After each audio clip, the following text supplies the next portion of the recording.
Good afternoon. Oh, that was terrible. Good afternoon. Okay, thank you. I'm Andrea Labresco, and I direct the doctoral program in teaching and learning here at Hofstra. And I, along with my two colleagues, Jean Henry right here, who's going to stand and wave, right? And Rebecca Natal is in the back. There she is. She was in the back chatting. And Jean directs the doctoral programs in literacy, and Rebecca directs the doctoral program in educational leadership. On behalf of both of them, we welcome you all, students, educators, community members, to this talk on how schools enable sexual misconduct and how to stop it, which is both a moral and legal duty. First, I want to give some thank yous to the Hofstra Cultural Center for helping to arrange this talk and the book signing that's afterward. So thank you always to Athleen Collins, Carol Mallison, and Janine Rinaldi. And also to our Dean of the School of Education, Dr. Amy Catalano, for her support of this program. You know, all of the people I just mentioned know how much these programs matter. They're really, I think, the heart of the university and the reason we keep coming back as alumni to our Hofstra community. So I urge you to check out the Cultural Center website with myriad other programs that will provide reliable knowledge for concerned citizens, including this coming Tuesday, there's an all-day program, multiple programs on Global Justice Day. So we hope to see you there. Regarding our doctoral programs, we're very proud of them and of our alumni, teacher, and administrative leaders across Long Island. So if you or a colleague is interested in pursuing work beyond your master's and finding a community of learners who want to make schools and society better, please do not hesitate to call one of the three of us. We need committed leaders in education with or without a federal Department of Education. Sorry, had to do it. These are the times. Before I formally introduce our speaker with her official credentials, let me explain the program today. Dr. Charol Shakeshaft will give her lecture, followed by a Q&A session, and after the talk, her book, Organizational Betrayal, How Schools Enable Sexual Misconduct and How to Stop It, will be available for sale and signing in the back. I've read it. It's excellent. So I'm proud to tell you that. I do want to tell you how proud I am to share Dr. Shakeshaft with an audience containing current doctoral students and alums. Her book is a model of research and recommended policy changes tied directly to that research. She walks the reader through the problem in clear language. You know, why do educators abuse students? And the answer, because they can.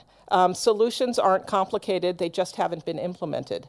The book documents the widespread nature of the abuse quantitatively because, as she points out in her book, what we count, we care about. And the book documents abuse in qualitative ways as well, with meticulous definitions, and the definitions really matter, and memorable details. Two that are in my head currently, the student artwork on a door of a popular teacher, which turns out to be a way to cover the glass in the door so people can't see in about what's going on. Or the collection jar passed around in a classroom for an accused abuser's defense in a classroom in which one of the abuser's victims sits. It's just incredible. But I'm saying this as a person, but then also as a researcher, those research details stick with you in qualitative research. They really matter. The book's recommendations at the end are both extensive and specific and tied directly to the research. Students who have had me in class and on their dissertation committees know that I always talk about spokes on a wheel at the end when you get to the discussion part, that you should think about spokes on the wheel regarding the implications of your research. What I mean by that is it's worth exploring implications beyond the obvious specific area of study. Charol Shakeshaft's book does exactly that. Her research and recommendations, and there are pages of helpful checklists, examine hiring, policies, culture, training, supervision, reporting, laws in various schools and in a variety of states. spokes on a wheel. This shouldn't really surprise those of us familiar with her work. She is both a big picture and a detail person, which is a wonderful combination for any researcher. And it occurred to me when I was on campus walking around today, it's not just as a researcher in that way. So her big picture has always been gender equity. But then I was thinking about the details when I walked by the two lions, the sculpture of the two lions. Charol Shakeshaft is the person that got a female lion included with the male lion as part of our mascot here at Hofstra. The details matter. So as you might expect, I could go on, but let me give the official now introduction with the details of her background. Charol Shakeshaft received her MED and PhD from Texas A&M University. She's currently Distinguished University Professor and teaches doctoral students in the Department of Educational Leadership at VCU, Virginia Commonwealth. She's been studying equity in schools for over 5 decades. She was elected an American Educational Research Association Fellow in 2015, received the 2015 AERA Distinguished Contributions to Gender Equity in Education Research Award, and the AERA Division A Outstanding Research Award in 2020. At VCU, she's received the Award for Excellence, the Distinguished Research Award, and the Distinguished Teaching Award, even though she's always maintained she doesn't know how to teach, which is ridiculous. Charol is the author of 4 books and over 200 refereed articles and papers, many of which have received national and state awards. And we have some copies of her newest book, the one she's talking about, at the back, which she's agreed to sign at the end of the talk. She's also the recipient of a 2020 Centers for Disease Control, and we thank goodness she already got that, given the cuts in grants coming, a 4-year, $1.6 million grant to study prevention of school employees' sexual misconduct. In recent years, she received a $5.2 million grant to develop state-of-the-art principal preparation to include the first immersive interactive and web-enabled computer simulation for school administrators. She previously completed a 3-year national study of the relationships between a school-based risk prevention program and risk behaviors of 6th to 8th grade students. She was also the principal investigator on a 3-year National Science Foundation project to promote interest in science careers among 7th and 8th grade girls of color. In 2004, she completed a report mandated by the U.S. Senate that presented state-of-the-art information on the prevalence of educator sexual misconduct and recommendations to the Senate and the House for federal, state, and local prevention initiatives. She currently serves as an expert witness in both criminal and civil cases on the sexual abuse of children in youth organizations and schools.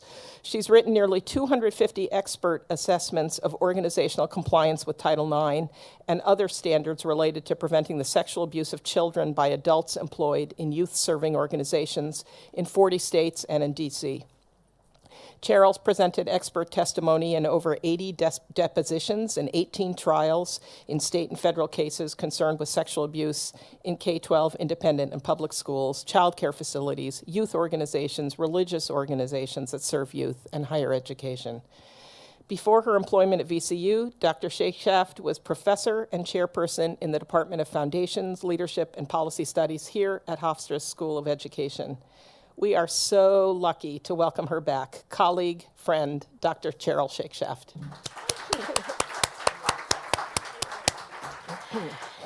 Thank you for that lovely set of accolades that make me look like somebody that I don't recognize. But anyway, I'm happy to be back. I was here for 28 years, and they were good years.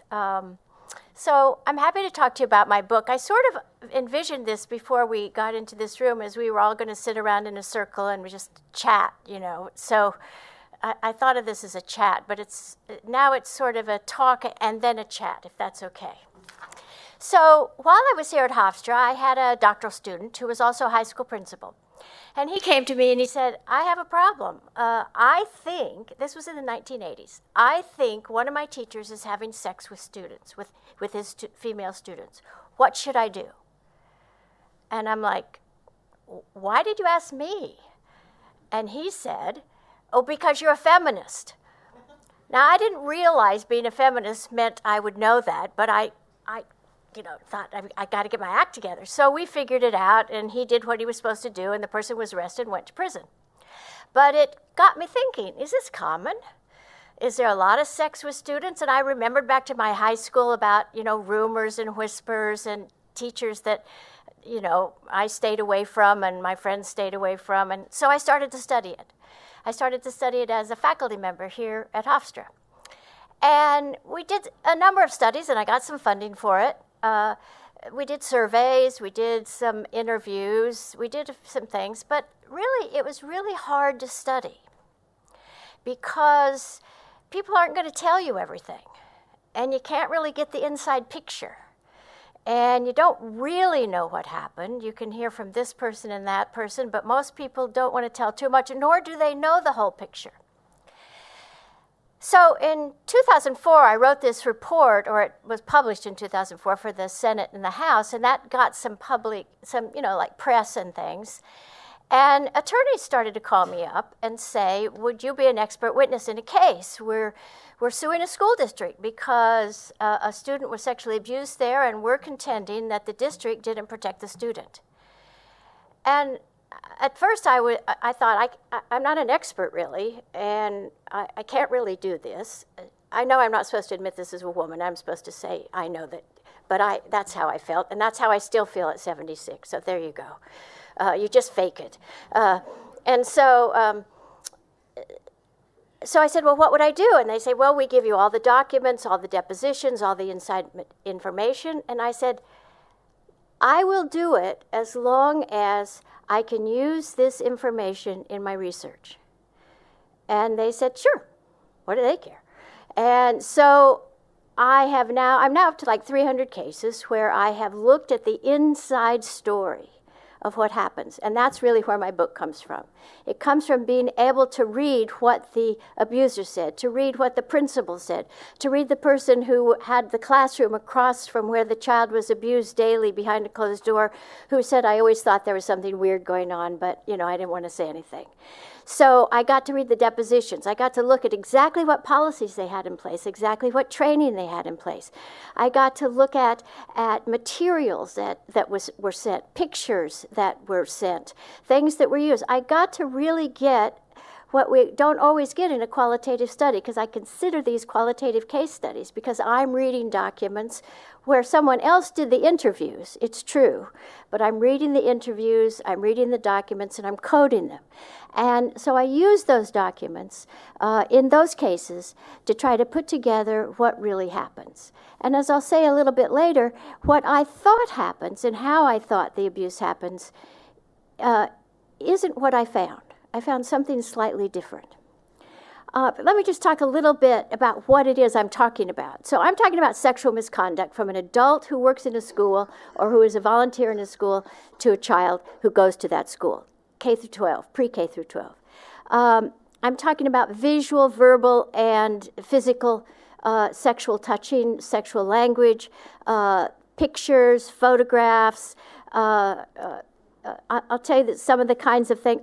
Now, there are some things I'm going to say here. You know that thing that they say, this may be a sensitive topic, you can leave at any time? Some of this is a sensitive, it's all a sensitive topic, let me just say. So if you're triggered, if you feel uncomfortable, feel free to get up and leave. I understand that. But the kinds of things that happen in the schools range from hugging too close and brushing hands across breasts or across the front of males' bodies, to masturbating in front of them, to having them masturbate, to masturbating them, to having oral and anal and vaginal sex with them. It's a range of things. It starts with language, almost always, and in most cases, in many cases, and sometimes most cases, it ends in physical intrusion into the person's physical sexual space. Now remember, we're talking about minors here. So we're not talking about people who could consent. So even when a student says, I love my teacher, that 14-year-old can't consent. So that's an important thing to understand, because so often when I talk about this, people will say, well, she consented or he consented. He said it was okay, or he was attracted to me, or she loved me. Look, she sent me love letters. It doesn't matter. It's sexual misconduct, it's unethical, and in most cases, it's a crime. It's also use of technology, using visual material, asking students to take pictures of themselves in undress and send them to them, asking them to take videos, sending videos to students. So using technology to get close to a student, at least in terms of a visual image. How widespread is it? Well, the most recent studies say about 17% of students say that at some time between kindergarten and 12th grade, they've had at least one incident of sexual misconduct directed at them by an adult who worked in the school or was a volunteer toward them. 17% is 9.430 million. That's a lot. Okay? So we're talking about a big number of students, a large number of students who say they've experienced this. And that's just in public schools. That isn't in independent schools, or these studies didn't include homeschooling or independent schooling or any other areas of schooling. I have figures on those too, but what I'm really trying to say is, for me, it doesn't matter whether it's 1% or 17%. That 1% of the kids are harmed just as much as 17% of the kids. This is important. Of those who reported, well, actually, let me try this again. Most kids don't report. Studies say maybe 6 to 9% of kids report, or they try to report, or they don't know how to report, or they don't know if they can report, or they don't even think that they're supposed to report because the teachers are allowed to do those things. So kids, one of the big issues, which I'll talk about in a little bit, is reporting and helping kids understand, and also adults. But of those kids who did report, studies say about 16% were threatened by the adult they reported to. They were told to be quiet. They were told to not spread lies. They were told they were terrible. They were told they shouldn't be saying such things. So 16% did get up the courage to be able to report and were pushed back. 21% filed a report, or 2 mandated reporters, but that meaning they gave a report to an adult in a school who's a mandated reporter, but that person didn't pass the information on. So 21% got the information and didn't go any farther than that. So I'm going to just read you quickly just how somebody talked about herself and what happened. She said, "As a child, I was an exemplary student, always maintained a high GPA. I was an avid ballet dancer, played piano for years, and dabbled in a number of other extracurricular activities. I recall stepping onto the campus of my public school the first day and thought it was so cool. I believed it to be the safest place besides my home or parents' business, as every school I had attended prior was safe. I believed the campus was filled with trustworthy people. That is, until one day, it was the day and the location of my quote-unquote death. You see, I died on the date of the rape. Not in the literal sense, obviously, but the person I was before that day no longer existed, and regardless of my actions, she would never come back. I stopped dancing, stopped playing piano, became extremely withdrawn, all the while trying to keep a smile on my face so no one would know what you did to me." This was something she was saying at court about when he was being sentenced. "My love of school and education quickly withered, and at 15, I was faced with grown-up decisions because you decided to hurt me. I tried to protect myself by wearing layers of clothing, but your attacks became more violent, and 2 weeks before my 16th birthday, you decided that molesting and fondling was no longer enough. I remember opening my mouth to scream, and nothing came out. I remember trying to fight, but it was impossible. Every day after school, I would scrub my skin hard enough, trying to erase anything you touched. My nightmare prayers changed from, 'Now I lay me down to sleep, I pray the Lord my soul to keep. If I die before I wake, I pray the Lord my soul to take,' to begging and pleading with God that each night would be my last. Kids who are sexually abused by anyone carry scars all their life.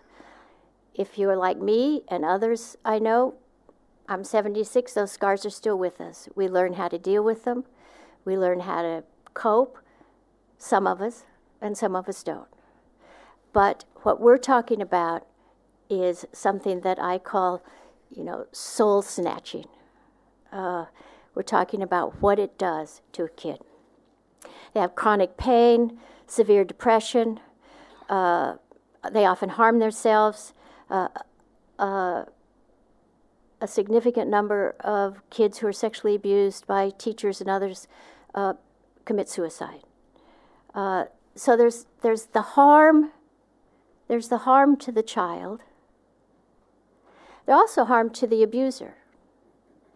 And I don't want to be too generous, but schools that allow abusers to act on these also let them go into the worst places in their lives. And finally, there's harm to the organization. What it means is that people don't feel safe at school. People worry that school isn't a safe place, that something bad will happen. They don't feel they can trust their teachers. Is that teacher being nice to me because I'm doing good work, or is that teacher being nice to me because he or she wants something sexual from me? So there are a lot of people and the organization that are harmed. So abusers, there's another thing I wanted to read. This is so you don't have to buy the book. I'm reading you the choice parts, because I feel a little bit weird about that. A student said, he was a really great teacher. I can't believe he could have done what they say he did. I wouldn't have graduated if he hadn't helped me. And I know lots of other kids that wouldn't have made it without him. And from a teacher who said, she's married with 3 children, for God's sake, and she's old. I just don't see her having sex with high school students. She's not the kind of person. She teaches physics, and she sings in the choir. She coaches the girls' volleyball team. My point is that the abusers don't look like who we imagine abusers should look like, although a few of them do. But most of them, don't look like they don't look sinister, they don't look awful, and many are considered to be really good teachers. And even when they're not considered to be such really good teachers, they're popular. They're friendly, they're funny, they connect. They're able to connect. And so a lot of times because of this, when somebody's accused, if we don't understand this, we'll say, oh, no, that person couldn't have done that. I know him, I know her. I've known them my whole life, I know. But we need to sort of check those terms. And when I said I use the term abuser for these people, I also could say trust breaker, criminal, liar, narcissist, or killer of souls. That's what happens. The majority of the people in my studies aren't necessarily programmed or predisposed to abuse. And here's where I go back to my methodologies. Most of the studies that have been studies prior to this on people who sexually abuse, have been studies of people who are fixated abusers. They have an urge, they have a desire to have sex with children. This is not true as a general rule, among those who abuse in schools. That isn't to say there aren't fixated abusers in schools. There are. But more of the cases are what I call opportunistic abusers, meaning they have an opportunity to have sex with a student, they take it. Or they develop an opportunity, they take it. And so when I started studying this, I assumed most people were fixated abusers. They became teachers so they could have sex with kids. And there are some like that. But mostly it's that they became teachers They didn't know anything about boundaries. They crossed all kinds of personal boundaries. No one stopped them. No one taught them. No one said anything. No one did anything. And so they went from spending time laughing and kidding around with a group of kids to maybe taking them someplace, to maybe narrowing that to one kid, to giving them a hug, then another hug, then a kiss, then a touch, then having sex or having intercourse. Sex, I think, is everything, I guess. I haven't figured that out yet, but I've got time. So what I would say is that first, whatever we think an abuser looks like, they probably don't. And secondly, whatever their motivation is, it may not be fixated, it may not be in their blood, so to speak, but a lot of it is that they're given opportunities. And that's where I come in with the notion of organizational betrayal. As organizations with schools, we have to have the barriers, we have to have the policies, we have to have the training, we have to have the organization made safe so that people can't cross those lines, whether they're fixated or not, whether they're opportunistic or not, so that people can't cross those lines, so that they can't do those things that take them from one step to the next step to the next step to the next step. And that's where the organizational betrayal comes in. Organizations have failed to do that. All of us as members of organizations have failed to do that, and I'll talk a little bit about in what ways I mean that. Sort of looking at people talk about, well, who gets targeted? Well, kids who are vulnerable get targeted. Now, all kids are vulnerable, okay? So it's important to understand that any kid could be targeted. That's why I read the snippet about the student who was at the top of her class, who was a high achiever, who was whatever. She's not exempt. Everybody comes with insecurities. Everybody comes with something. Sometimes it's they don't have support at home. Sometimes it's they have trouble in school. Sometimes it's they have a physical or an emotional or some kind of disability. But everybody comes with something. So everybody's vulnerable, but some more than others. And somebody who is moving toward abusing a child makes more headway with a child who has more needs, more emotional issues, more insecurities than they do with someone who's not.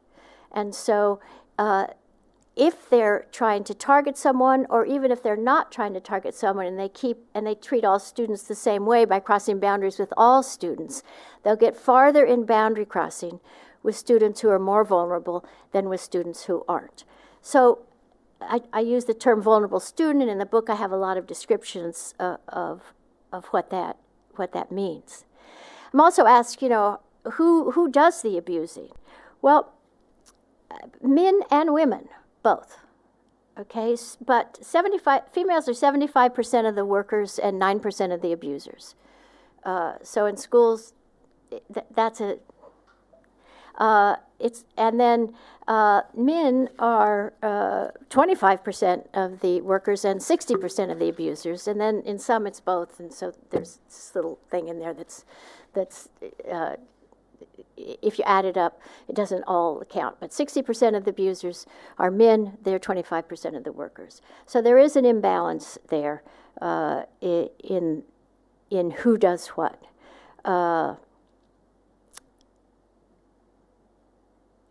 In terms of same-sex abuse, about 24% of male abuse is male-to-male abuse. Of those that are reported, less than 1% of the abuse female-to-female is the pattern.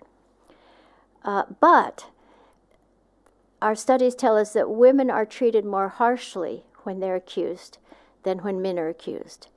It's much more likely for a man who's accused to have people say, well, that's just how men are, or that's just, I mean, really, you can't really expect anything better out of them, or really low opinion of men. You can't really expect anything better. Or, she's a little vixen. People actually use the word vixen, I want to tell you. She just is flirty. Of course. How could he not? The whole notion that men don't have control, and that if a student is attractive or funny or whatever, then, he shouldn't have done it, but, what do you expect? That's a really common response in terms of men.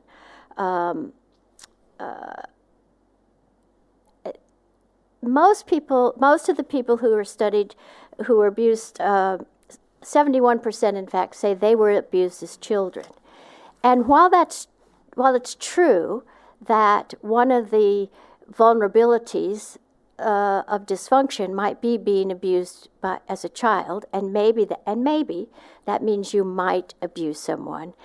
What I did find out, what we do know is that people don't always tell the truth, and this is again a methodological issue. So when people who are in prison for sexually abusing kids were studied, they were asked, why did you abuse, and were you abused as a child? And when they were asked, 57% said, well, I was abused as a child, and that's really what happened to me. And so that's why I did this.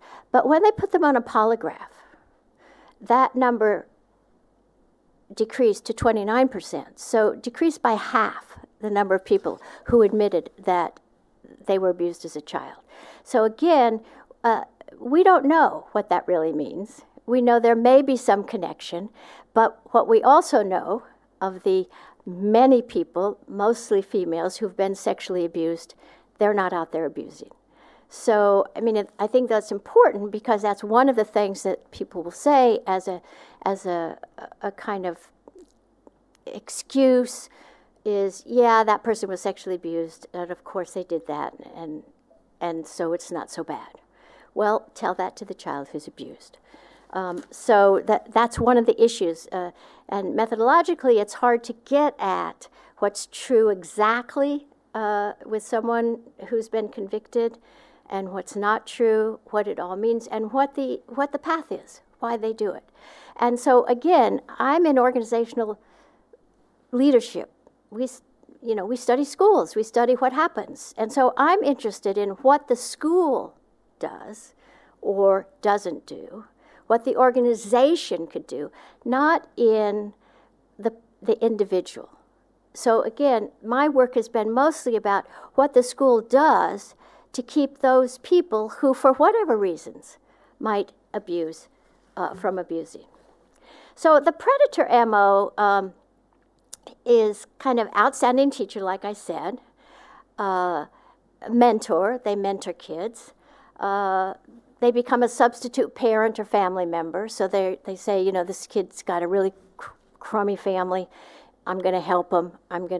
And oftentimes they then become part of the family.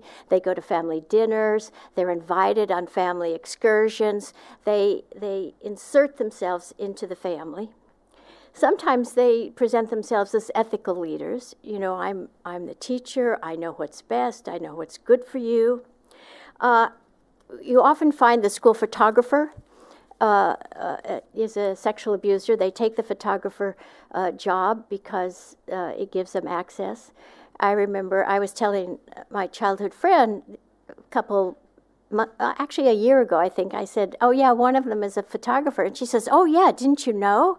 And I said, no, what? And she said, yeah, when we were seniors in high school, we had that new teacher, and he was taking photographs, and her mother was on the school board, and he was taking photographs of pictures of up girls' skirts and everything. And my mother, I told my mother, and my mother went to the school board, and they fired him right away. And first of all, I said, I'm glad. My school did something good. But I didn't know that. And this was my best friend. And she didn't tell me. But again, a position that allows you to pose people, to take pictures, to get close to people. And a lot of times they present themselves as lover. So go from, trusted other, I can help you, father figure, mother figure, to lover. The targets are likely to feel, and I use the word target, not victim, because even though people are victimized, they're targeted. Someone targeted them for this abuse, and so I call them targets. Sometimes there are people who feel unloved and unwanted. Sometimes they're lonely and isolated and have low self-esteem. A higher proportion of students of color are targeted than white students. Students with disabilities are more likely to be targeted than those without. And then a little side note, very often when it's a female to a male, the myth is that the males aren't harmed. I mean, it's just sex after all. They're out there wanting to get sex. They're teenagers. They're in high school. They're all full of hormones. They're just another conquest. But it's not true. Boys too are vulnerable. Shock, and they are harmed. It often harms them academically, as with females. It often hurts even in their home life because they can't tell anybody. And there's issues of access and wanting to come to school or wanting to be on a team that they might not want to participate anymore. So the harm is big.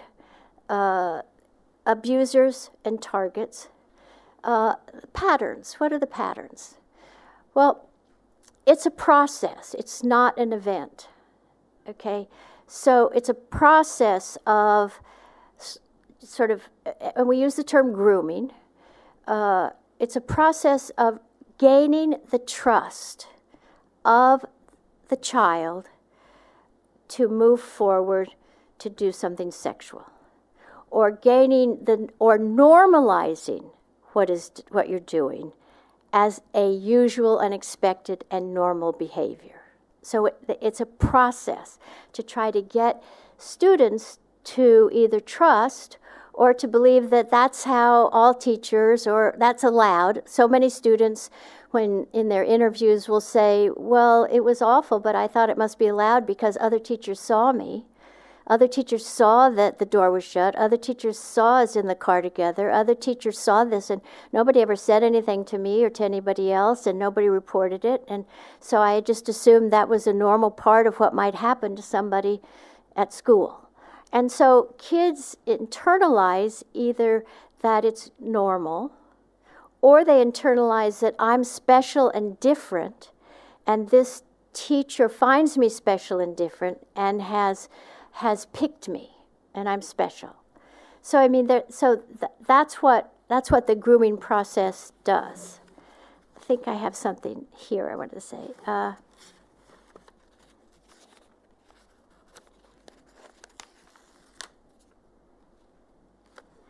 So in one school, Jane, an 8th grade student, noted that a male teacher would stand behind students ostensibly to examine their work. She stated, he, the teacher, made me feel uncomfortable, and he would rub his penis against my back while touching my shoulders. Because the teacher acted as if nothing was happening, the student thought maybe the teacher didn't realize what she was experiencing. She continued, I decided that it was innocent, even if it felt weird. I just tried to move forward in my seat so he couldn't rub me. She gave the teacher what he didn't deserve, the benefit of the doubt. Instead of reporting, she accepted that this behavior was normal, that it didn't have any meaning. I think there's another one here, maybe.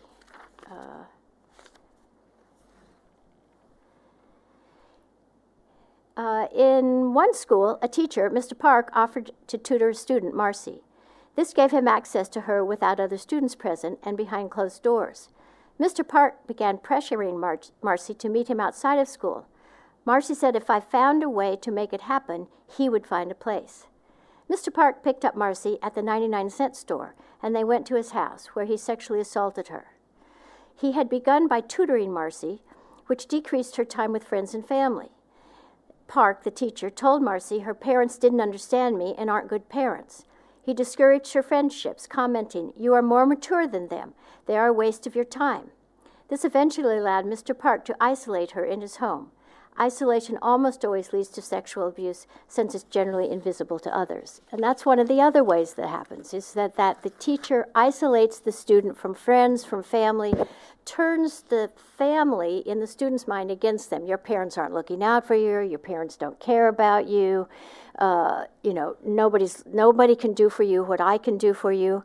And so that's another way that that the teacher gets into the student's emotional psyche. Another, Sarah, described how a social studies teacher would ask her to stay after class. She had a study period after his class, so he would send a note to her study period class teacher that he was working with her on a project. The teacher started slowly, maybe once a week, and then soon he was asking me to stay after class every day. We talked about history, current events in my life. He asked many questions about what I did and if I had a boyfriend. He told me I wasn't like other students. I was more mature, more like an adult than a middle schooler. I was flattered. The student described how these activities and the teacher's focus caused her to separate from her friends. Instead of being with them after school, Sarah was with her social studies teacher. She felt she couldn't tell her friends or her family what was happening, which isolated her from friends and family even more. So again, that's a pattern. That's a really, really common pattern. So rides in cars, and students don't know the boundaries. Now, we can't blame the students. They shouldn't have to know the boundaries, but it's pretty useful if we let them know as well. Okay, they as well as adults need to understand that adults aren't supposed to do this, and that if an adult does this to you, you need to report it. If you see an adult doing this with another person, you need to report it. And that really gets at the reporting issues. So grooming's goal is trust and compliance. That's the goal there. And then there's other kinds of grooming. As I said before, they often insert themselves in families. So that's called environmental grooming. So families and colleagues, you try to do nice things for colleagues. Oh, you don't need to stay after. I know you have a kid at home. I'll take care of this. Don't worry, I'll do this. So your colleagues really appreciate you. And you're left alone with the students. And for families, so many of the cases, the families were in need of food and support and connections with social services and things, and the teacher took on that role and did good things in making those connections, but with the intent to have the family trust. In these cases, they were all males, have the family trust him so that being close to the child wasn't seen as unusual. I'll bring your child home, I'll take your child there. Oh, you guys go out, I'll watch the kids. So that was very, very common. So I've talked a little bit about isolating and normalizing. So isolate and normalize. That's how the students sort of get sucked in. And also, they're kids. When you hear them say, "I was flattered," well, yeah, okay. That's what a kid might say. That's what somebody might say. And you also pick students who will feel flattered.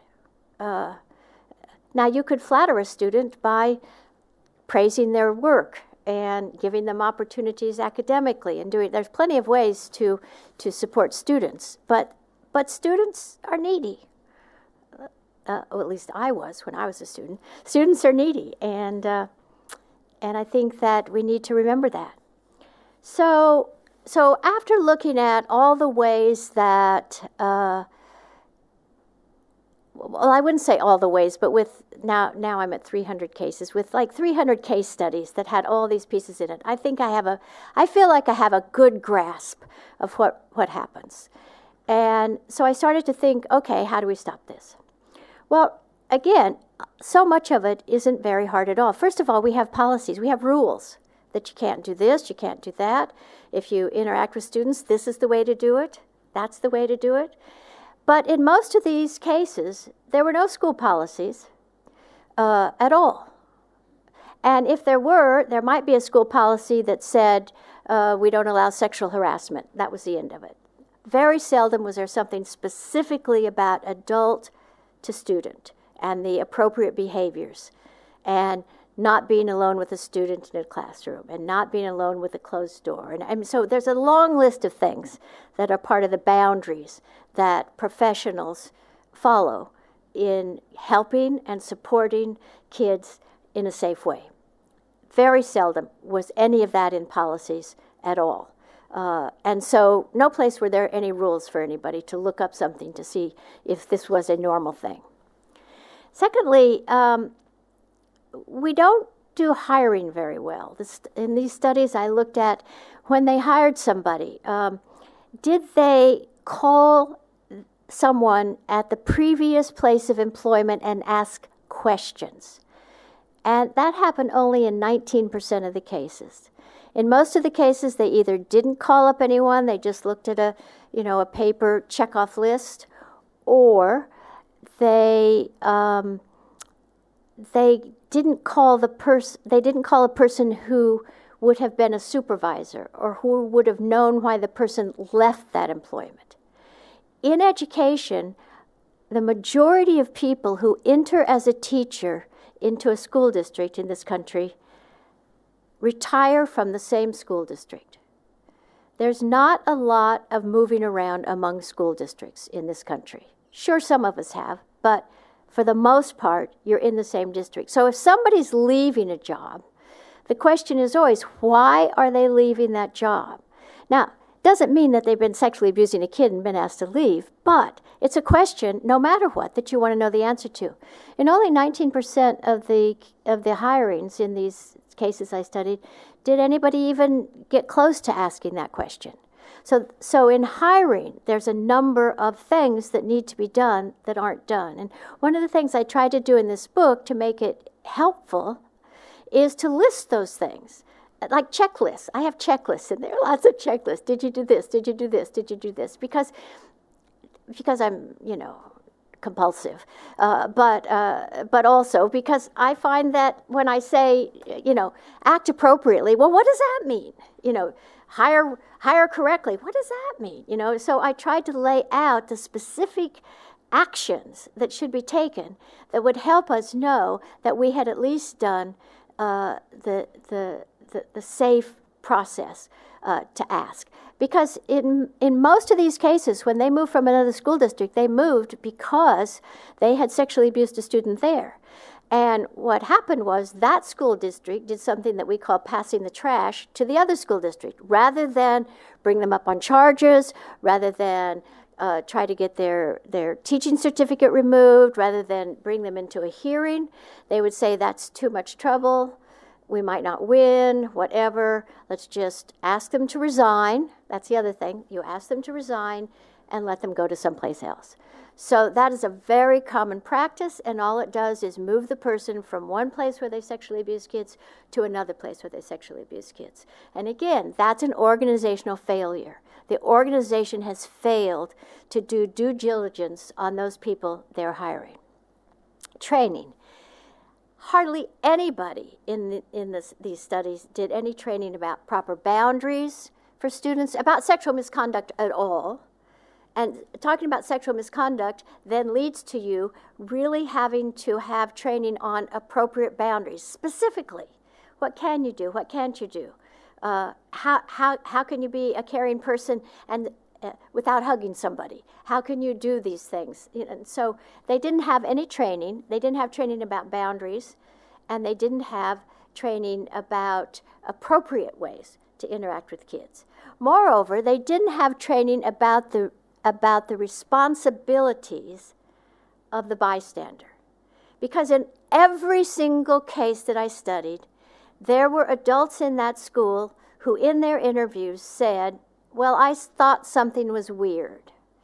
I saw all the time, year after year, he'd be with another young woman, usually this, blonde, or I'm not picking on you. Usually, usually this, usually that, so they saw things.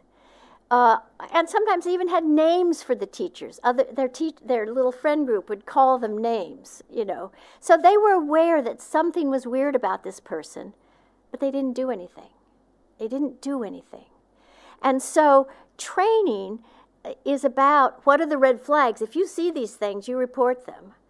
And training is about boundaries. Not only don't you act like this, but when you see somebody else crossing these boundaries, you report. And training is about practicing reporting, because almost to a person, the teachers were not comfortable intervening or reporting. And so we've been working on something of just having us practice what you would say, and practice to somebody else, and practice if you're intervening with somebody. You see them in the hallway with somebody's arm around them. You come up and say, "Oh, remember, no hugging, no arms around." And if you're, and most people, that's something they just don't feel comfortable with in the small culture of a school. The culture of a school about collegiality makes it really hard to do that. And yet, in every case, somebody who was an adult working in that school saw something was going on that was off, that wasn't allowed, and that if they had spoken up, probably could have stopped it. And so that's really important. So learning not only your own behaviors in interaction, but learning how to intervene and how to report. Also supervision, principal supervision. What we have is that principals say they supervise, and I teach these classes and things, but what they do is they evaluate. So principals go into a classroom to see how somebody's teaching and everything. That's not exactly the same thing as supervising. Supervising is looking at what the person's doing, how they're acting with kids, how they act in the hallways. Do they get to school on time? Do they not get to school on time? Or where are they supposed to be? Principals do much, and assistant principals do much less of that. And they could do lots more because it's part of their job description. And so again, if you're supervising and you're walking down the hallway and you see a classroom door shut after school, but you hear voices in, you open the door. That's supervising. You also engage other people in the organization. For instance, custodians are wonderful sources to stop. They see lots and lots and lots of things. They're there before, they're there after, they're there when other people aren't walking up and down the halls. They see who's alone with kids, they see what's happening. So training in terms of custodians and other support workers is really important. And training them also in terms of reporting. Again, anonymous reporting boxes. Somebody may want to report but may be afraid. Anonymous reporting boxes. If it's not true, it's not true. If it's true, an investigation will determine one way or the other. What we found, though, was in one study, 70% of the principals had received reports of red flags. So somebody had told them some kind of red flag, and only 2% of those principals increased the supervision of the person. They didn't do anything more. They may have said, "Hey, knock it off," but mostly they didn't even do that, and they didn't increase the supervision. So again, supervise, supervise, supervise.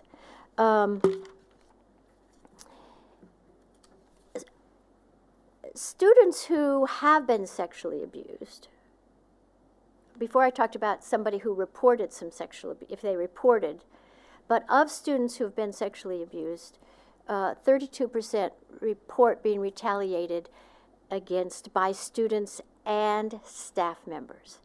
And the little vignette that Dr. Lebresco reported earlier on about where they passed around a jar to collect money for a person who'd been arrested for sexually abusing in a class where the student was, is not uncommon.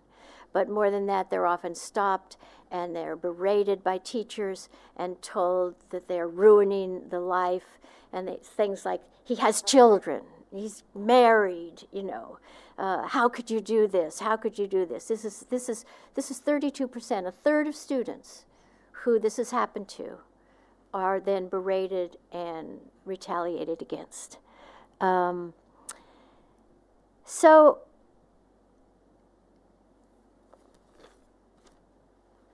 my message is, I'm watching the time, my message is that we have to change school culture. Because it's not really that hard to stop what's going on. If we know what our boundaries are, and everybody understands, you can have posters. You can put little notes in the school calendar that goes out to parents, reminding people of what things are. You can put it in flyers that are for other things, but you have a little box, sometimes you have a little box about manners and about other things. Well, these are things you can stick in there. You can do lots of quote-unquote education and training in ways that are just visual, that you've put things up and around. But we have to change the school culture, because right now people don't report, people look the other way, people are not equipped with the skills. They know that something's happening, they're not sure what it is, and they're not equipped with the skills for either intervening or reporting. And so what I think is that it isn't so hard. We just have to speak up. We just have to say something. We just have to do something. I'm not saying that's not hard, but it doesn't take money except for training. It takes resolve. It takes commitment. It takes commitment to the safety of students. I want to say, sometimes people say, well, I might falsely accuse someone. And that might be true. You might actually say, I'm not sure what's going on. There's boundaries crossed. I'm not sure. I don't call that an accusation. I call that bringing up the topic of red flags and boundary crossing. But even if you're falsely accused, only 1% of reports are false accusations. And they're almost always immediately clear about what's going on. So don't worry about that so much. And so what I have in the book are these checklists of policies. What should be in your policies? What should be in your training? What are these barriers to reporting, and how can you do that? What are the kinds of things in hiring that particularly focus on safety for kids around sexual misconduct do you need to do? What are some of the supervision things you can do to help? Because I feel like, again, it's not that hard, and these are normal administrative tasks. They're expected teacher behaviors, and they're the kinds of things that in an organization that has a culture of safety for kids are kind of your first level gut. This is what we do. We look out for kids. So what I would say is that it takes some institutional courage to move forward to do that. And I want to see institutional courage. I want to see institutions saying, hey, we're not going to have 17% of our students over time sexually abused. We're going to make sure this doesn't happen. And these are the things we're going to do, and they're not that hard. A little bit of extra training, some reminders throughout the year, supervision, and everybody understanding that you report red flags. If you see these red flags, report them. And does that mean that there won't ever be somebody sexually abused by a student by someone working in a school?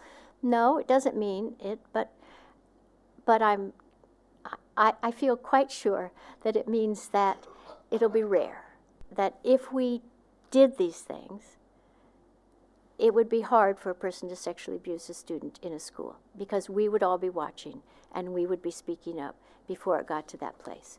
So that's my message to you as educators, and also my message to doctoral students, which is sometimes you have to go for different kinds of methodologies to get to what you want, and figure out, how do I get that data? And if an opportunity comes to you that you can get the data that you want, that's ethical and legal, even if it's not, even if it has never been done before, go for it.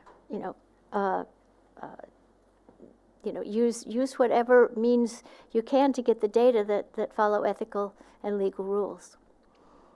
So I said I would be done at. Right, I'm on time.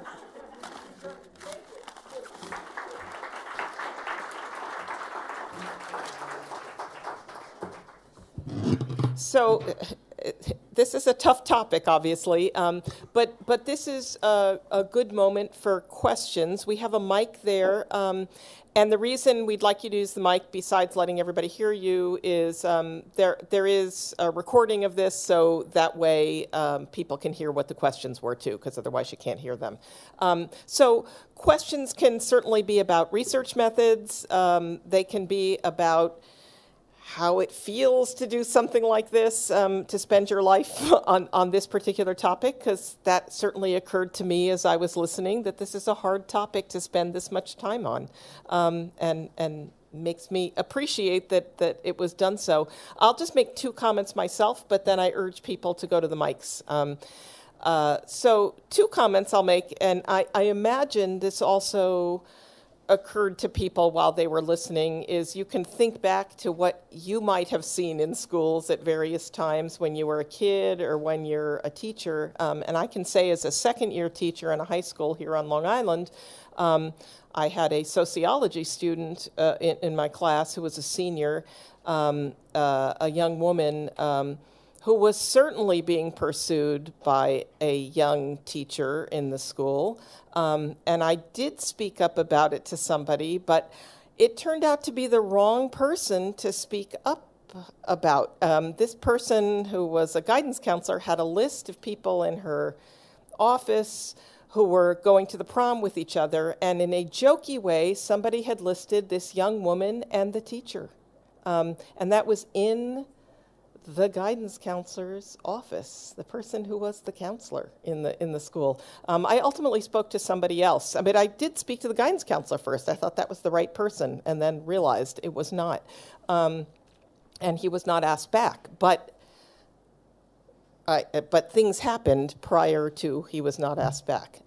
So, I'm sure we all have things we're thinking about in that regard right now. The one other thing that occurred to me when I was thinking about all the different people affected, when you were talking about the variety, the institutions being affected and everything, I also thought about sort of the reverse case, which is, as I think about some teachers whom I'm still in touch with today, 2 of my junior high and high school social studies teachers, since I went into that, and they supported me, and were quite lovely. But I think about teachers today who then avoid students because of these reasons, too. I mean, that's another harm that is done as we think about it, of all the people you purposely distance yourself from, that we take it in the opposite direction, the good teachers, it has way more effects than we think about. So I'm grateful to you for all of the research done. So this is the moment to either go up to the mic and ask a question or make a discussion point. This is the moment. There it is. Thank you.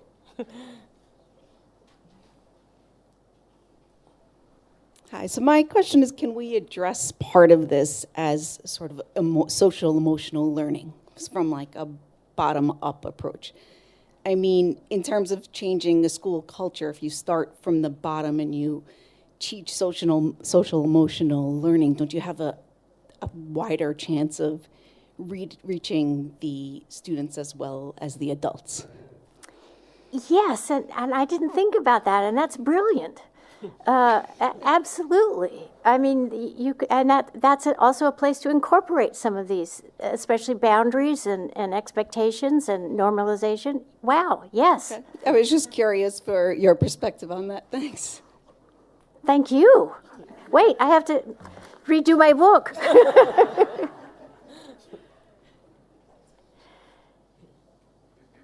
Hi, thank you. My question for you is, you mentioned that you kind of first got interested in the 80s, and I was curious about the time span of your study and if you had any notable changes or trends that you've noticed since you started the research and current day, if there's anything that's changed or anything notable that you've noticed over time. Sure. Well, I started with for the data for this book, most of it comes from like 2000 onward. But that's still 25 years or 24 years. So, yeah, I have seen some changes. What I thought what I would see is, and not in my cases, because if it became a case, it actually happened, but I thought I'd see a decrease in the number of students who reported being targeted. But the studies of those indicate a rise. Now, I think, but we don't know, this is a methodological issue, we don't know if it's a rise because it's a real rise, or it's a rise because as we've continued to study this, we've become more specific about what a boundary crossing would be. And so more students would say, yes, that happened to me. But it's not a decrease. So I haven't seen a decrease in those studies done over time asking students, has this happened to you, has this happened to you, has this happened to you? The difference in the studies is they've asked more specific things later on, which may account for the higher numbers, or maybe not, we don't know. But the second thing is that technology. Really, that's the obvious one. From the start, in the beginning, there wasn't much technology going on. At most, taking a photograph or a Polaroid of someone would happen. But now, the amount of video and pictures and language that's sent back and forth in technology that isn't caught by parents or that isn't filtered out, the number of school employees who don't use the school-based platforms for email or for texting but use others, that continues to increase, and that continues to be the place where you see a lot of not just pictures and videos and others, but invitations and grooming and lots of that going on. So that's the big difference I see, and a harder in some ways, because who sees that? It's not like the teacher across the hallway who sees something. It's hard to find. So that's worrisome.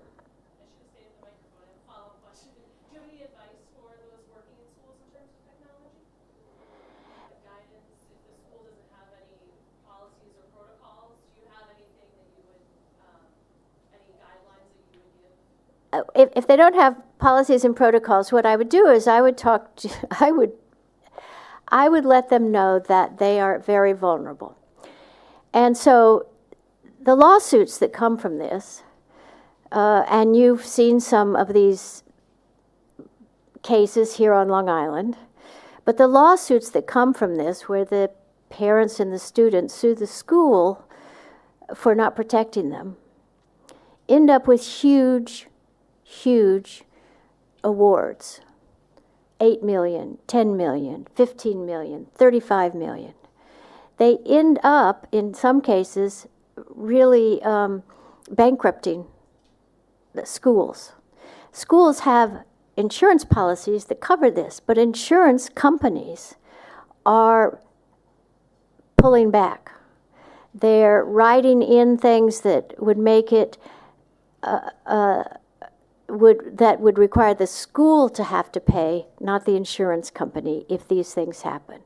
So what I would say is, first of all, just from a monetary standpoint, schools are really at risk if you don't have policies, and that's why I put specific policies in the book about make sure you have this, make sure you have this, make sure you have this.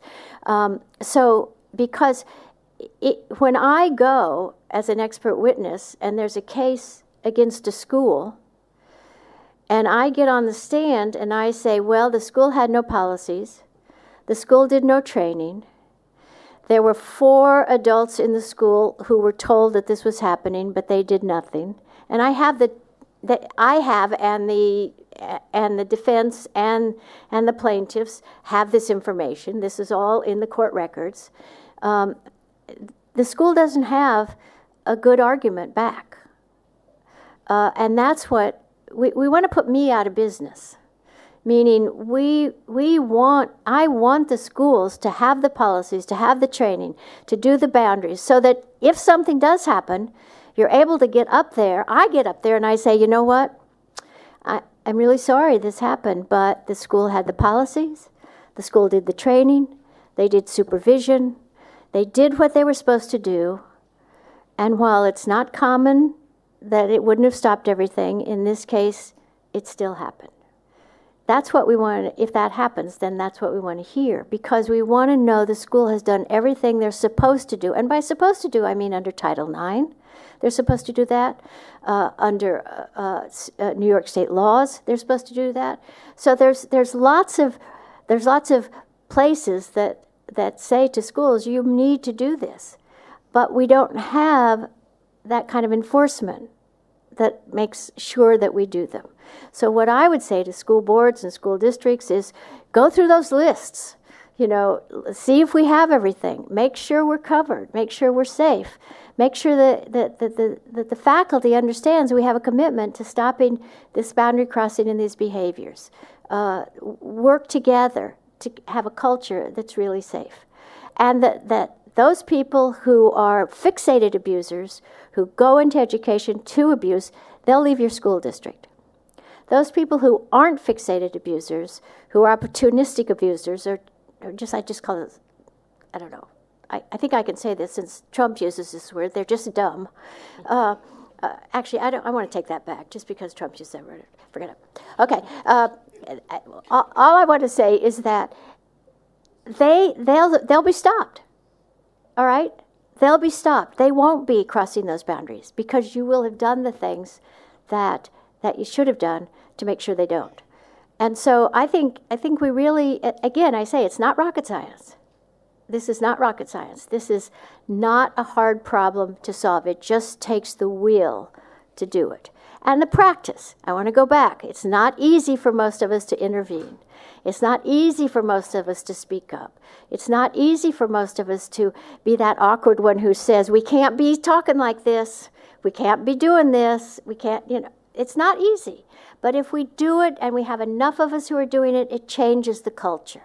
It actually changes the culture, and then it's a safer culture. And that's what I'm looking for. That's what I'm hoping we can do. And I believe we can, because people who go into education are, by and large, really good people. They have given up high-paying jobs. They have given up lots of things. It's the hardest job. Teaching was the hardest job. Teaching in a middle school was the hardest job I've ever had in my entire life. I lasted 2 years. It was the hardest job. I was exhausted every day. It was rewarding, but it was exhausting. And even teaching doctoral students for me is hard. When Andrea said, I don't like to, whatever about it. Teaching is hard. I like to do easy things. And so we've chosen a profession that's altruistic. We give of ourselves for others. That's who we are. So we can do this. Now, I'm not saying everybody who goes into teaching is like that, but most everybody I've ever met is. So we can do this. We can change the culture. And that's what I think we have to do. Oh, good. Okay. Please. So I applaud your efforts in trying to create new policies, but we do have an established policy of mandatory reporting this kind of behavior. So let's talk about the bystander who sees something and does nothing. A policy has already been established for that bystander to do something in privacy and without threat. Have you thought of upgrading then, or making suggestions as to how we do mandatory sexual reporting? Yes, I have thought about it. So by and large, when we teach mandatory reporting, we teach it from a perspective, and this is, mandatory reporting came into effect across state. Every state now has mandatory reporting laws. And it came into effect based upon sexual abuse, or abuse, not just sexual, physical, emotional, sexual abuse in the home. And so teachers and school people and other people who work with children, as we wrote mandatory reporting, were supposed to report if we saw somebody come to school and they had bruises, or they looked like they were emotionally abused, or physically or sexually abused, and we're supposed to report because we're reporting on the parents. And most of the mandated reporter training still focuses on the home, not on the school. And in fact, when I was at Hofstra and we were trying to work on this, if you called up and made a mandatory report about someone in a school, the place that you called would say, we can't take this report. Call the police. You have to call the police. Now, in some states, they've expanded mandatory reporting to include things that happen in schools, and in some states, they haven't done that. But my point is that a lot of the training that I still see on mandatory reporting doesn't really include schools. So if the state allows it to include schools, then we could add that to the mandatory reporting training and make that clear. It could be part of it. But part of the reason that the mandatory reporting hasn't worked is because it did come from a framework of abuse in the home and not abuse at school. And when you say to somebody, you have to call the police, that stops people in their tracks. Okay, I think something wonky is going on, but I'm not really ready to call the police on this. And in fact, once it gets through the school chain, they must call the police because they're reporting a crime, a possible crime. But that's what stops it, is that you have to call the police. Now, if you're calling child services and your state allows you to call child services, then they may call the police in some states, and for the police to do an investigation. They may do a preliminary investigation, but if they think it's happening, then they will call the police. So it's complicated, and it's the reason mandatory reporting is not fully utilized, is because in some states you can use it, in some states you can't. But even if you can use it, if somebody hears I have to call the police, they're likely not to do it. So that's why in addition to mandatory reporting, which is absolutely right, you're absolutely right about that, but in addition to mandatory reporting, you need these policies and procedures to make sure that people will report also through the school reporting system.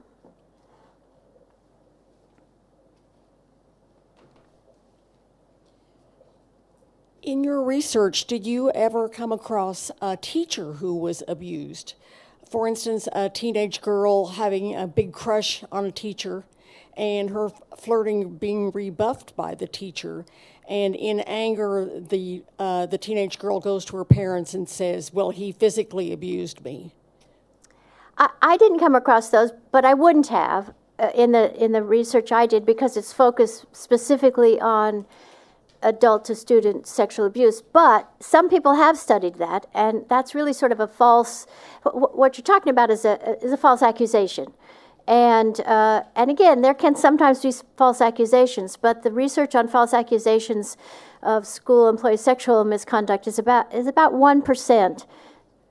Might be a false accusation, and usually it's according to the research, it's outrageous enough that just even a minimal investigation indicates that it isn't accurate. So it doesn't turn out. I haven't come across anything where there was a false accusation in a school teacher situation and they actually went to prison or something. I haven't seen anything like that. I'm not saying it hasn't ever happened, but I have never seen anything like that. But we do use that, and we do hear about that as the fear. And the fear is that a student is going to hurt an adult and that there wouldn't be a defense against that. But that turns out largely not to be true. That in fact, if you investigate, the student's story, falls apart. What was the teacher wearing? What was the classroom look like? What exactly? And it just falls apart. Not in the movies, though. In the movies, it's that happens, and then that fosters the notion that it could happen. I want to thank you, Charol, for this talk, and the rich database that you have to work with is really something. There's just so many stories there and things that can be told. I thought about a lot of things when I was listening to you talk, and one of them was about, passing the trash. That phrase just really hit me because it immediately made me think about priests and how, the Catholic Church and the whole thing it's exactly what they have done for decades. And while I didn't experience any school sexual harassment problems, I did experience something as a young girl at the church level. But also, I wanted to ask you in terms of the sample of the group, the 300 or so cases that you have, depositions. What was the age group? I mean, were there elementary students? Because we would know that or think that typically that they don't report as much, that maybe the older students are going to report more, the middle school and maybe the high school students would report more. And I wondered if, things like the Me Too movement over the last decade or so, do you think that had anything to do with more reports? I think you said the number of reports had increased. What kinds of societal kinds of things or things in the broader culture, perhaps might be affecting how some of this reporting is taking place as well? Well, my sample of the cases I looked at, I had elementary, middle, and high school. And were they all from the Virginia area? No, across the United States, in actually 46 states. I had case studies from 46 states in the United States, and they and from elementary, middle, high school, pretty evenly divided across those cases. You're right. Elementary school kids didn't report exactly. They'd say creepy. That somebody calls a teacher creepy. Over and over in cases, creepy's a red flag word.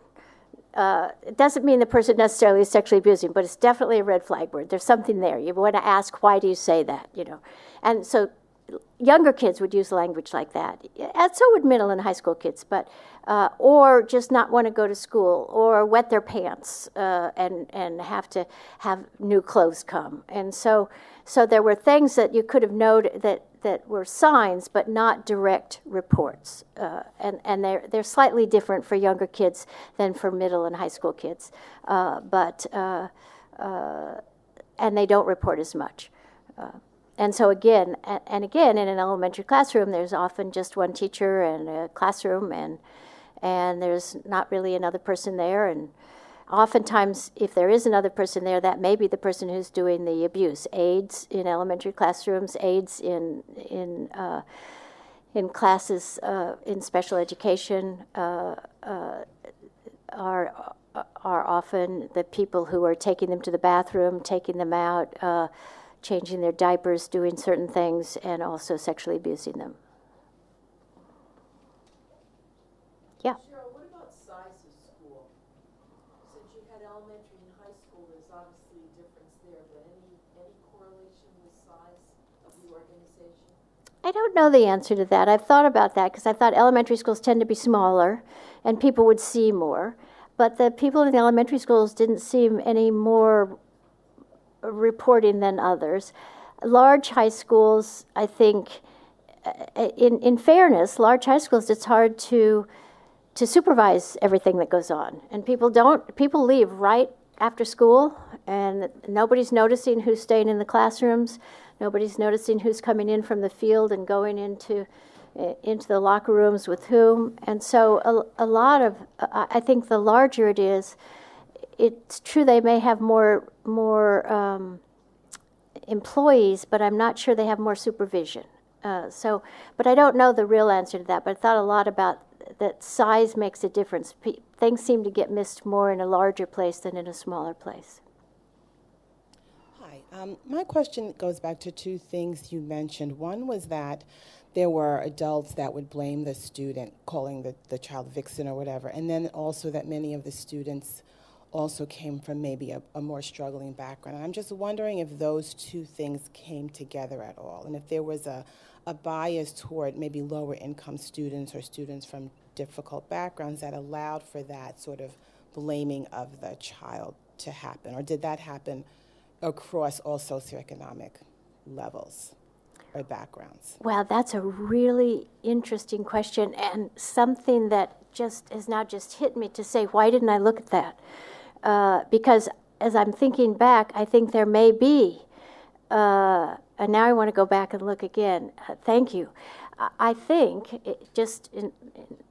and again, I don't like to say that it would be true because I have to go back and look, but I think the places where the teachers attack the kids are probably more vulnerable for some reason than some of the other than in another case where they're not as vulnerable. And I think that vulnerability might be either income vulnerability, housing vulnerability. I don't know. I need to go back and look. But just as you say that, it makes me think that may be true.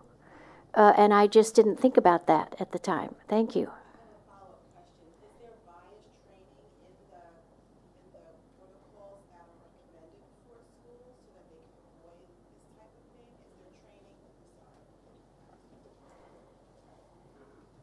Is there bias training built into the protocols that are suggested to schools when they go back to revisit how they maybe missed, an issue, or when they have to go back and create a program to address an issue? Is bias training included in that? Because I'm just wondering if there's a bias that's built into why they would make that decision to say those things to those students. I think most of the training doesn't have bias in it. It says you listen to every kid, and every kid who reports you must report back. But it doesn't say anything about check your own biases and see if you would pay more attention if one kind of kid reported rather than another kid. And that, again, is a really good suggestion about what should be added to the training in terms of the introspection and of the adults in the school. Do you listen to all your kids equally, and would you respond to them in the same way, no matter what their backgrounds were? That's a really good point.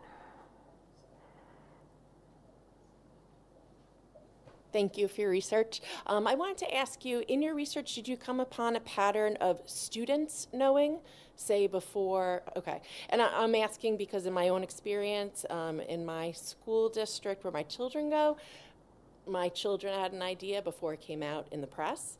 And then also in terms of a planned mass shooting where my husband works, another student approached the administration and said, this is what's going to happen. And they were able to thwart it. But I guess if you have seen that pattern, what does that kind of say about creating a culture where students can come forward and feel trusted, kind of piggybacking on the first question about social emotional learning, things like that? Yeah, well, that's one of the big things, and I do talk about that in the book. Students often know. They don't know specifics, although sometimes they know specifics. Okay, but they know that Mr. So-and-so and so-and-so are boyfriend and girlfriend, or they use different kinds of language. And so that's another thing. Then the parent training, you want to, in the parent training, say when your kids come home and say, my teacher has a student who's his girlfriend, you want to say, hey parent, you have to report this. And so they do know. Students have a lot of information about this, sometimes real specific, or sometimes just, depending on the student, just a general, that there's some weird way these two interact that just doesn't fit an acceptable pattern. So absolutely. Thank you so much. And, sorry, my height. Although I didn't shrink this last physical, I'm very happy. Anyway, thank you for bringing up people with disabilities in this, and this follows up on your question as far as biases, because it's been my experience that students with disabilities are not heard or thought that they are reliable tellers. And in one instance, in my own background as a teacher, it took me a full day to get administrators to do what they should have done. And the whole time I kept on saying, well, what would you have done if this was a student without a disability? And they said, oh, we'd report it. Well, that's what I found. So thank you very much for that. That absolutely confirms, what I found. The students with disabilities were the most vulnerable, and the least reports were the least trusted, whether they made them or someone else made them, were the least trusted. I have another question if nobody else is at the mic. Is that okay? So I'm trying to think of the reason. So we at Hofstra as faculty get, every 2 years we do an online 5-hour sexual harassment training with modules, and it takes like 3 hours, and we moan and groan through it, as all people do who are doing training on modules. And but what I'm wondering, I guess I'm wondering of the audience, and then also what Charol, about whether anybody has anything of that kind that they do in their school districts, like with respect to, not sexual harassment, with respect to this topic of educator abuse. I mean, I certainly know that the things we have students do modules on for becoming teachers, and before they are student teachers, they're doing the child abuse, whatever, the fire safety, DASA, et cetera. They have that whole list. But educator abuse isn't on it. Now, I do understand, as I ask this question, I'm a proud union member, and as I think about the barriers to this, I do think about people I've heard blaming teachers' unions for stopping things like this, and I'm not convinced that's the case at all. I'm just raising all that together about the barriers. But I'm also asking the audience if people want to come to the mic and say anything about whether you have had any training in this area, or is this an area where you haven't had any training officially, like you've just been told in a general sense about really child abuse. If you see something, say something. You're a mandatory reporter, but not in this area. So it's a question for the audience, and then for Charol as well.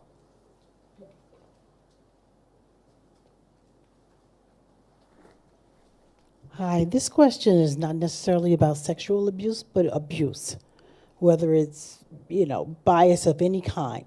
So my question is, I recently had an incident as a parent, and I'm also a retired educator, proud, 9 years, very happy. But nonetheless, I recently had to go in and meet with my superintendent in a very high-end school district. And we had an instance where there was writings on the wall, bias writings on the wall. And it was just taken as no big deal at all. So my question is eventually I said to the superintendent, well, what are the protocols? Do you have any protocols in place in terms of that? Because that is abuse. When children have to go into the bathroom and see terrible writings on the wall. And he just looked at us in shock. And then he had to finally admit that there were no protocols in place for such a task. To me, abuse is abuse, whether it's physical, sexual, verbal, it's all abuse. So my question, I guess, is this something that goes on across our country, that there are no protocols put in place? And, what is going on with the people who are managing our schools? Because I found it to be very disturbing. Thank you. Well, I would say it is true that across the country there are no protocols. And that's one of the things that they're supposed to be. They aren't there. Going back to Andrea's question, how many of you have had specific training about adult to student? Just raise your hand. 1.5 hands. Two. Okay, 2.5. And again, in teacher preparation and administrative preparation, we should be having that training. And as with unions, one of the things I have in my book is we need to work with unions. Unions can, I was in a union when we were here. Virginia doesn't allow unions,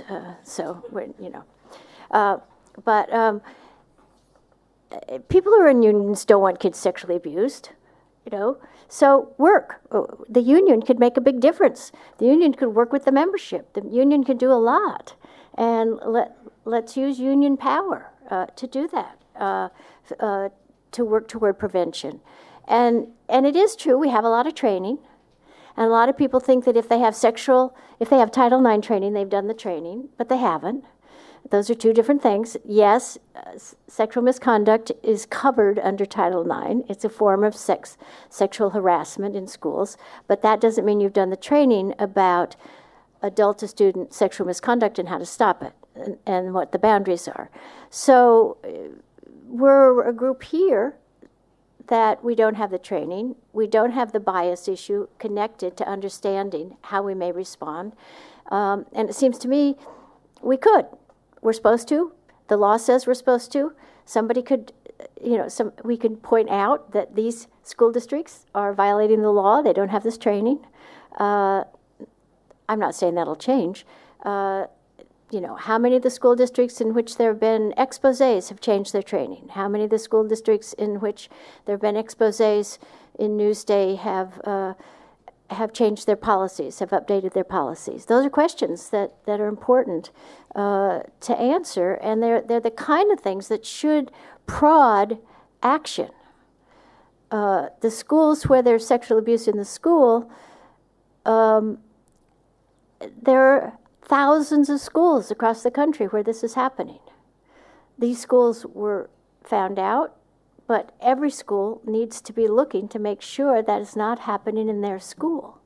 Remember, if 17% of students say they've been the target, that could cover a whole range of schools in the country. 9.5 million students just in public schools. So I think we want to look at our policies. We want school boards to look at the policies. We want the policies changed, then we need to train on them. It doesn't help a bit if we change them, but nobody knows what they say. And train on them not in just, you're not allowed to sexually harass, but this is what this means. These are the boundaries. This is what you do. And again, posters, little signs, things in the bathroom. Instead of graffiti that's harmful in the bathrooms, remind kids what their rights are. I know. I just think it takes some work, but it's not big work. It's in many ways it's little work, but a lot of different ways we can do that. It also occurs to me, having read the book and seen the checklists, which are excellent. It reminds me of like Atul Gawande's, the doctor, who did the checklist, for surgery, right? I mean, that one thing made an enormous difference, and part of it was doctors washing their hands, when they walk into rooms. But it was a whole list of things, and checklists are not easy, but they are in some way. They're easy to check things off and make sure you've done them. You don't have to guess. It's a list, so you can look at it. I mean, there's a logic to a checklist in any situation, not just this one, but this one certainly, where you have some kind of protocol that you becomes second nature to you, but initially is not second nature, so you go through the list. There was one other thing I wanted to ask, and I know we're near the end, so I will be quiet if somebody else wants to ask something. Great, go for it. Of School of Education here. It's an understatement to say thank you for your work, and that's all for now. We'll talk more at dinner, but in my work as an educator of pre-service teachers, I found that my pre-service teachers, while at the age of consent, have also found themselves in these positions when they're in with their cooperating teachers, generally when they're males. And I've had to kind of do an inoculation with them. Every semester I talk to them about, trusting their spidey senses, because often they feel like, well, I'm going to be blacklisted, or I don't want to complain, or it's exhausting to complain. It's exhausting to have to talk about these things. But I find it is so prevalent that I've had to have these inoculative conversations. So as I was reading your book and thinking about my role as the Dean of the School of Education, and I have this responsibility to think about how can we implement the vast work you've done into the School of Education to do the work on our end. So it's a conversation I'd like to have with you over dinner, not to ruin dinner, because we are going to dinner, but it's a conversation I'd like to extend with you so that we can actually do this work on our end of things. Well, I just have leadership program right there. I just have to tell you how exciting it is. I've been doing this work since the 80s.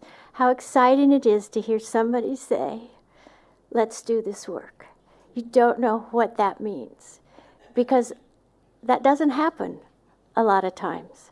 Sometimes it's, oh, that's terrible. But nobody says, or not many people say, let's do this work. Thank you. I'm so thankful. I knew Hofstra would come through.